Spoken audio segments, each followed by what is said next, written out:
Now, for the second day in a row, the Chief Inspector of Borders and Immigration, David Neal, is in the news. Yesterday it was the story, if you remember, that 1 in 4 of those who've come to Britain on visas to work in the care sector are working illegally. Today, a story he put out, front page of the Mail, saying that under the terms general aviation, which means private jets, a very large number of jets, many, many hundreds into thousands, come into the country with nobody being checked whatsoever, and that this does pose a potential very serious threat.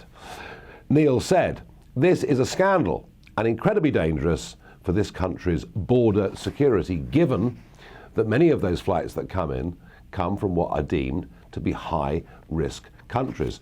The finger was particularly pointed at London's City Airport. Now for his trouble, he has been sacked. Now it's fair to say he was due to go in a month's time. He could have reapplied for the job, but James Cleverly has sacked him because he's broken the normal terms of his contract. But I have to say, Mr. Cleverly, rather than sacking Mr. Neal, maybe what you should be doing is listening to the fact that the independent chief inspector of our borders has now for 2 days in a row told us that things are not working, that the whole thing is a farce bordering on disgrace, and we're told he's got many, many more documents to reveal. So what do we make of all of this? Well, I think it's a bit of a disaster. I'm joined by Matthew Finn, Chief Executive of Augment IQ. And your business, Matthew, is to see that we can move around the world as freely as we reasonably can whilst maintaining a degree of security, all of which makes sense. What do you make of what David Neal told the Daily Mail and the story they put on their front page? Does it ring true to you? Because Tom Pursglove, the illegal immigration minister, says, no, these flights are being checked. What's your experience of this?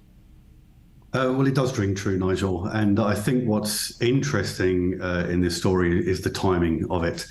Those of us that have been working in border security for some time will recognise this as something we've heard before. This is not particularly new. General aviation has always been seen as perhaps one of the more vulnerable points in the international travel segment. Commercial aviation, international high-speed rail, cruise lines, ferries, etc., they're much more robust. Back in the early 2000s, the government of the day was trying to put in place a program to address some of the border security concerns that they had 15, 16 years ago, and general aviation was one of those concerns then. So I think the timing of it is interesting. Okay. The vulnerability has existed for some time. This is not particularly new. Just explain to our audience what general aviation looks like. So most of the audience, myself included, will be very familiar with commercial aviation, getting on board a plane, flying out from London City Airport, Gatwick, etc. And we do that on a regular basis for leisure or for business. General aviation are the much smaller aircraft, essentially private charters or private jets that come in and out of the country with very few people on board. And what we're seeing here in what David Neal has revealed is a different approach to border security for those flights. So we must ask the question, on what basis do we determine risk in the security field, particularly when it comes to the UK border? Why are we viewing certain private jets, general aviation coming into the UK as lower or higher risk, and why are we not screening them accordingly? But if I fly on a private aeroplane, a private jet from America or Europe into the UK, it is the duty, is it not, of that pilot and perhaps co-pilot to report to the United Kingdom who is on board that plane. As I understand it, that has to be done. So presumably, if names are being submitted, and if, for example, at City Airport, those that land by private jet are made to walk through the passport hall along with everybody else, I mean, surely this can be resolved very easily. It can certainly be resolved. There are different techniques to doing it, and you're right to highlight that the operator of that private aircraft would normally be providing a general aviation report, which would include the full manifest of all passengers and crew on board. And that manifest would include your name, date of birth, gender, passport number, etc. Where there becomes an issue is the integrity of that data. Do we trust it? Was it just written up, or did they actually check the validity of the document? Is it a genuine document that they were copying the names and numbers from? Yep. That's one question we should ask ourselves. Was the person who presented it actually the person to whom it was issued? Were they the genuine holder of that document? And more specifically, how long does Border Force or any of the security services have in terms of time to effect some kind of mitigation or response if they believe that someone on board that aircraft is deemed of higher risk? How would they go about doing that if they're just receiving an Excel spreadsheet, perhaps poorly formatted, only 2 hours before that flight departs? But I just say, I find this whole thing really, Matthew, quite incredible, because these are not flights landing at some obscure little airfield where there might not be permanent Border Force staff.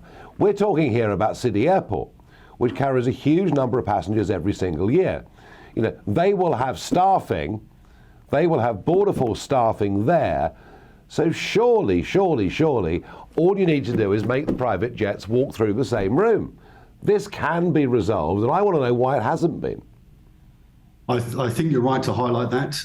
Obviously, general aviation applies to many airfields around the country, some of which do not have that kind of infrastructure. But for the specific example of London City Airport, you're right to highlight that there is the time and the opportunity for passengers arriving from whichever destination on a private aircraft to proceed through some form of border control under the supervision of the Home Office. Now, that could be an e-gate, and we've seen many of those around most of the airports in the UK, and that would determine that the document was genuine, that the passport holder was the right person, and it would be able to wash that against the warnings index in the UK to determine if that person was a good or a bad person based on previous understandings of their risk.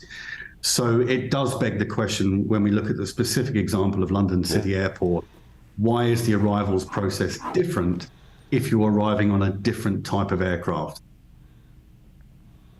Absolutely. Matthew Finn, thank you for joining us and giving your level of expertise, and Matthew for directly contradicting Tom Pursglove, the illegal immigration minister.